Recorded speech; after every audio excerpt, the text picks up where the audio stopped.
blasphemy, blasphemy. Get him out. Stone him.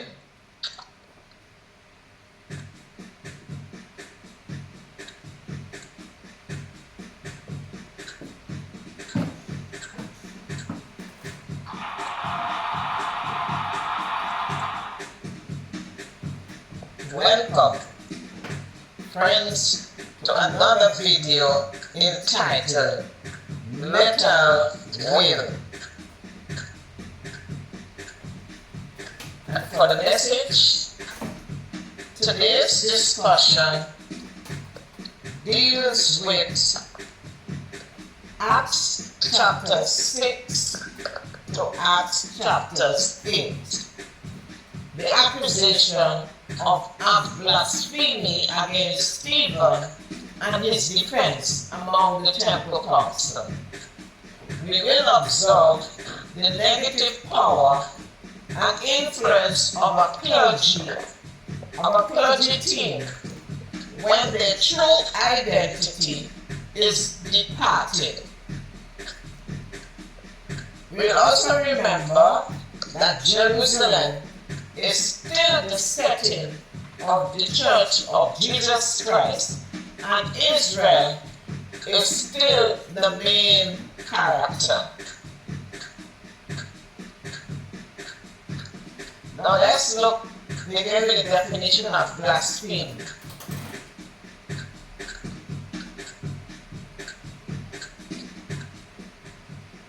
According to Merriam-Webster Dictionary.com, blasphemy is the act of insulting or showing contempt or lack of reverence for God. A.B. The act of claiming the attributes of a deity.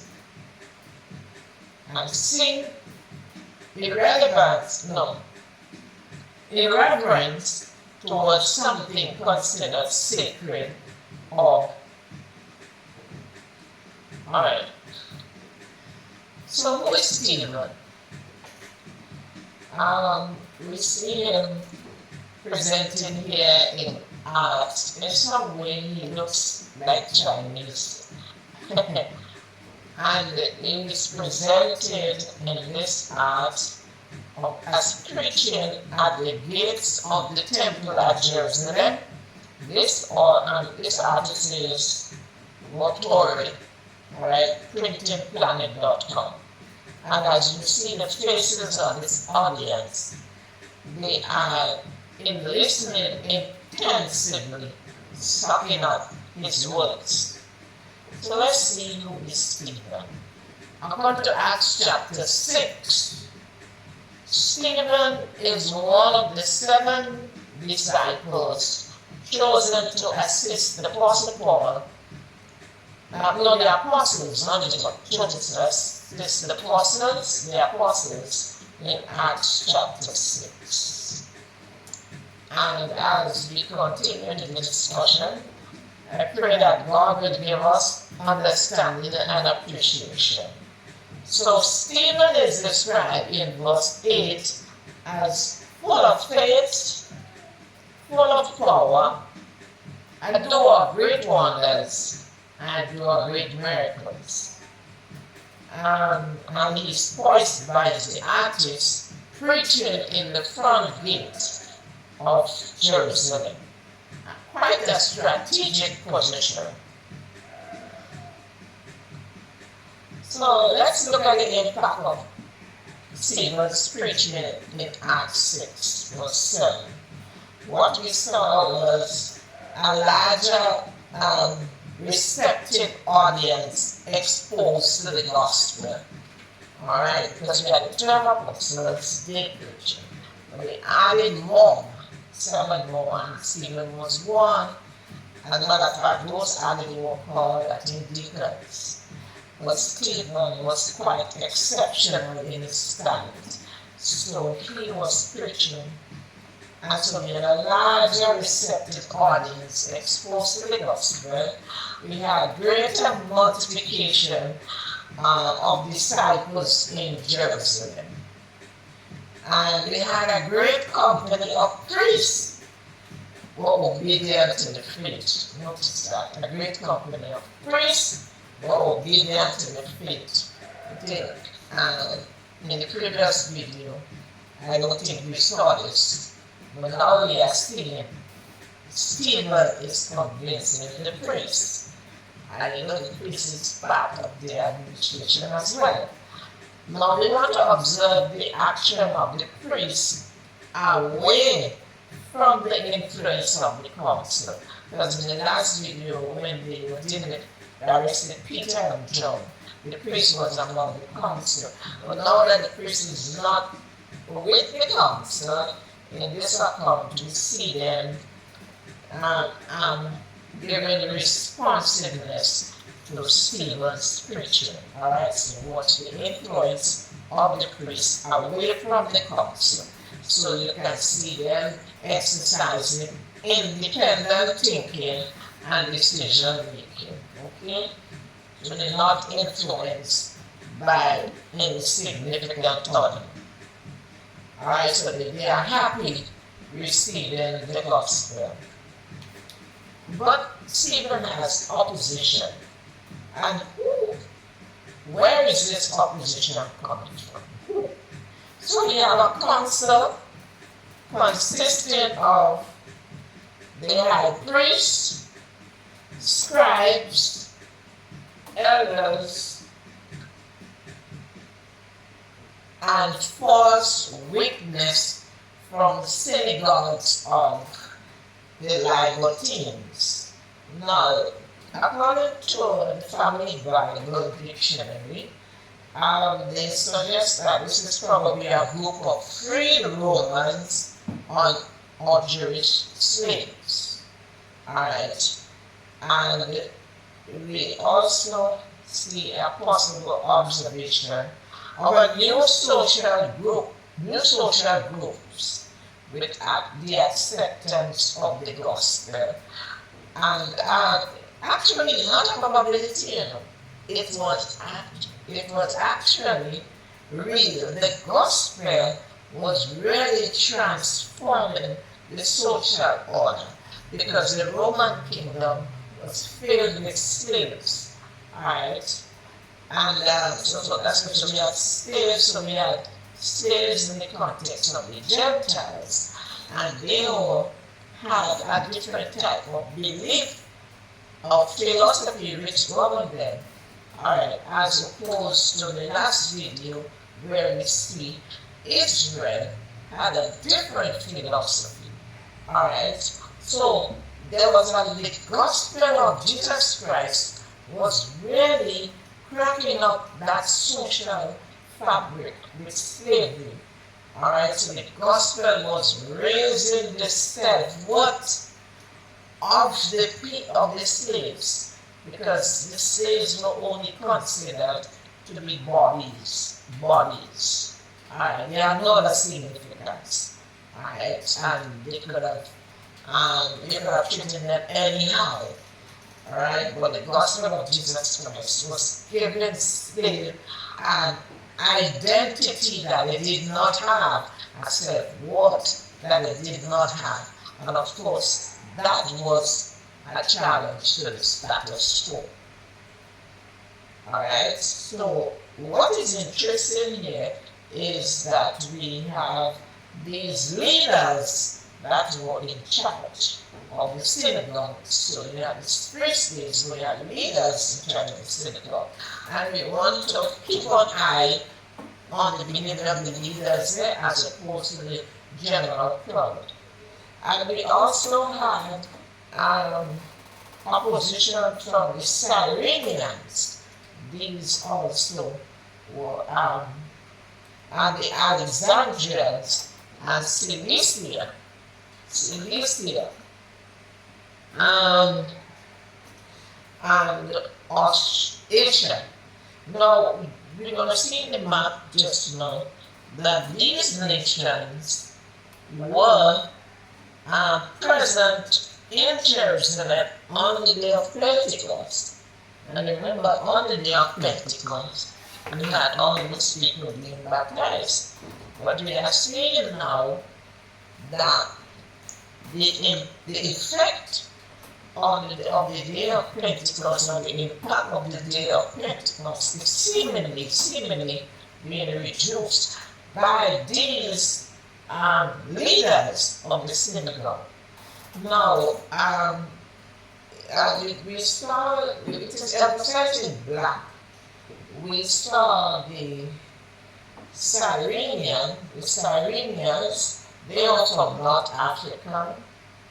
We also have Alexandria, which is also from North Africa. Alright, so we have two sects from North Africa. We have Cilicia here just behind Pamphylia. Alright, and we have Asia. And the only nation that was not mentioned, there were two that were not mentioned on the day of Pentecost. It was Alexandria and the Lagotinians. Alright? The Lagotinians did what few days. So we see that all these nations that were impacted on the day of Pentecost, we see that those on the North African continent, in terms of their leadership, and Cilicia and Asia, they seem to have had a moving back. Alright? So the opposition plan. What was the opposition plan? So in Acts 6, 11 to 14, we see, and we're reading here, and they were not, we're reading the scripture, and they were not able to resist the wisdom and the spirit by which he, Stephen, spoke. So I tell you, it was really powerful. Then they suborned men to say, we have heard him speak blasphemous words against Moses and against God. Now, what does the word suborned mean? Now, suborned, defined according to dictionary.com, is to bribe or induce someone unlawfully or secretly to perform some misdeed or to commit a crime. Okay? That word suborn.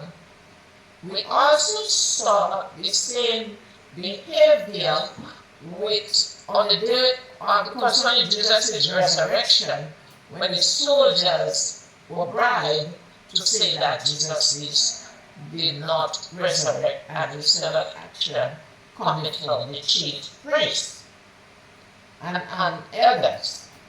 Alright, so we see it here again. So watch carefully the action of the leaders as compared to general congregation or the general crowd.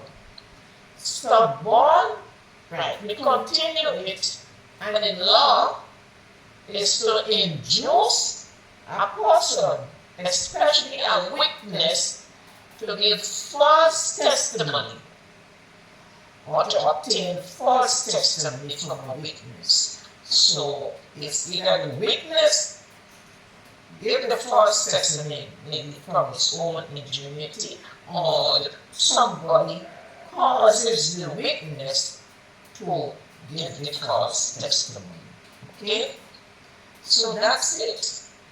And we also had part of the plan. So the part of the plan was to bribe, right, and give false testimony, and the other part is to cause uproar, right? And they, verse 12, stirred up the people and the elders and the scribes, and came upon him, that's Stephen, and caught him, and brought him to the council. So that's in the connived, right? We give the false testimony, then we're going to arrest him and bring him to the council. And set up the false witnesses, right? Which said, this man ceases not to speak blasphemous words against this place and the law. Now this place is referring to the temple, and that is equivalent to God and this holy place. It's equivalent to God, and the law is equivalent to Moses. Alright, moving over.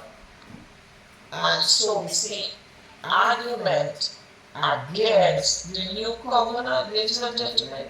That was an argument against the new covenant.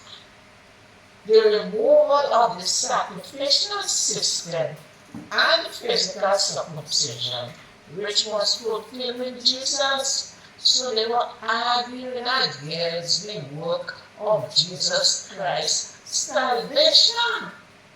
They were arguing against it. They plotted against it. They did not know what they were doing. Alright?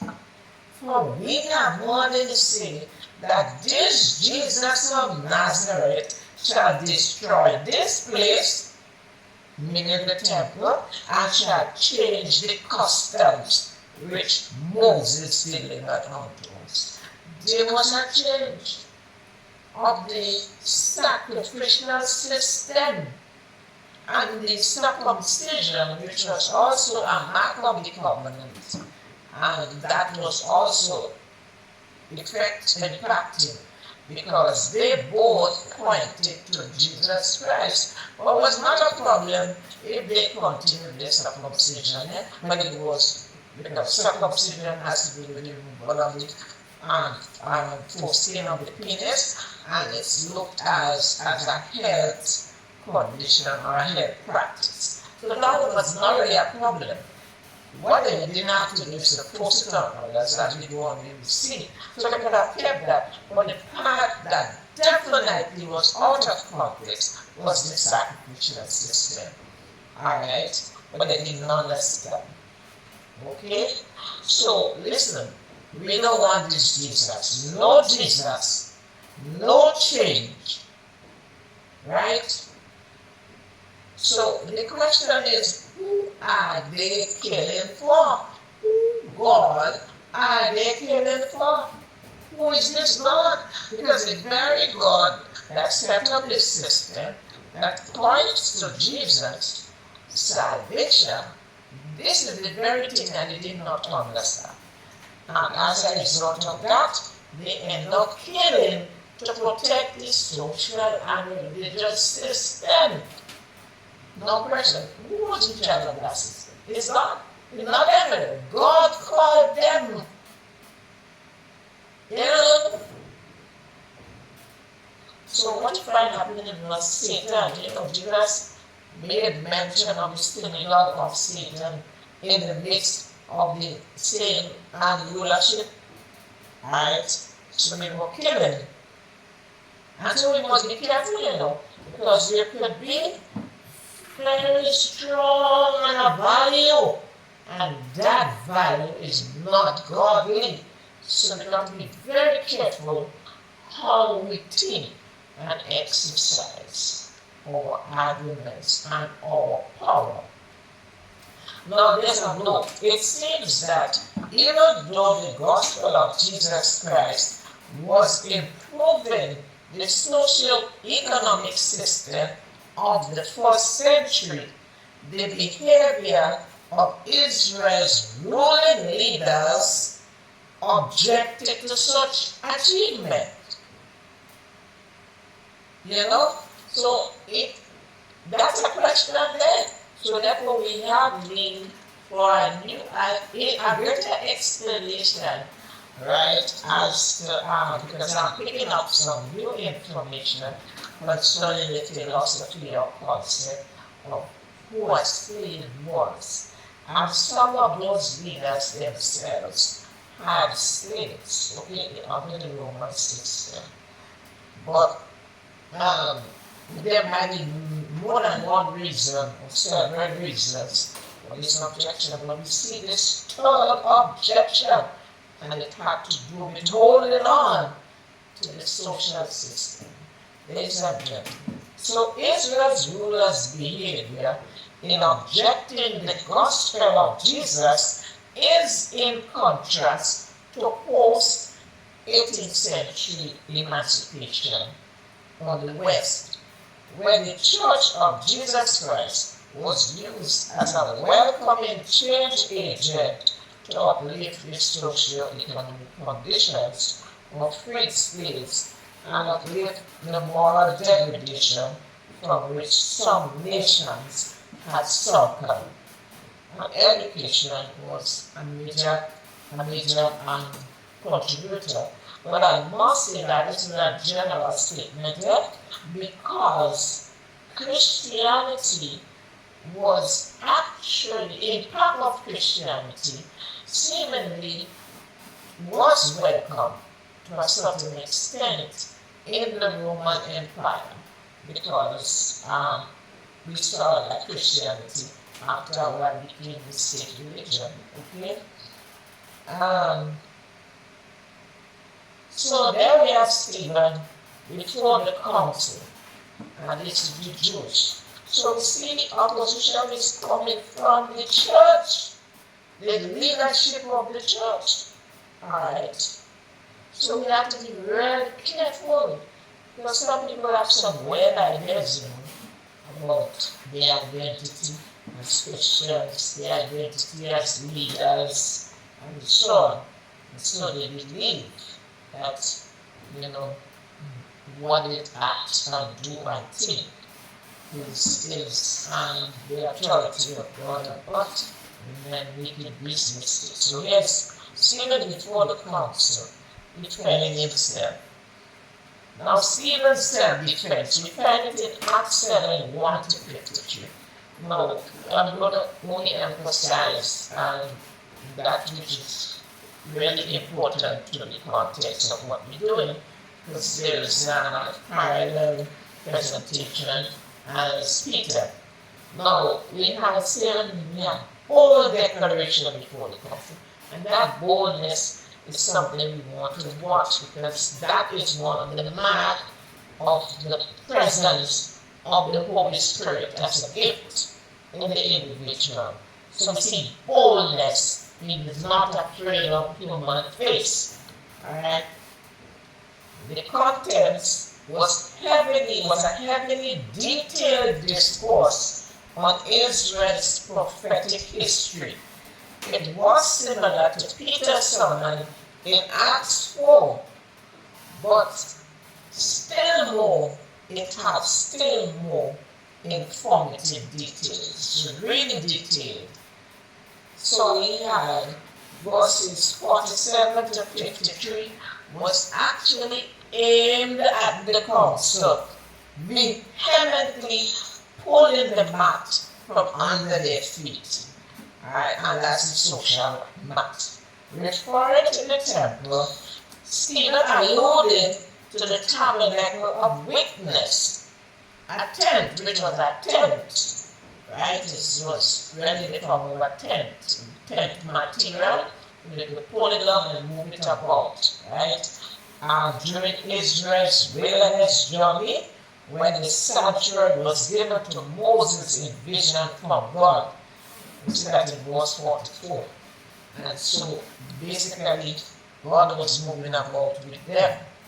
Later, when Israel settled, Solomon built a house of worship in Jerusalem. So that became a stationary position. Verse 47. Now, transitioning the temple's allusion to the new covenant, Stephen argues that God don't dwell in temples made of human hands. Alright, so this reference that they had to God being in the temple. God don't dwell in temples made with human hands. Verse 48.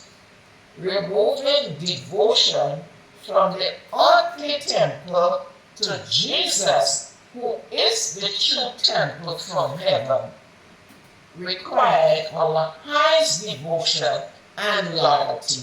So what you find happening, the leader's highest devotion and loyalty was to the earthly temple, which was made with human hands.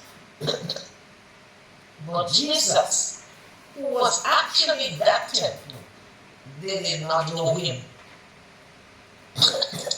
This Jesus has come to gather both Israel and the Gentiles unto the Father. Verse 45. Removal of prejudice, because the Jews had prejudice against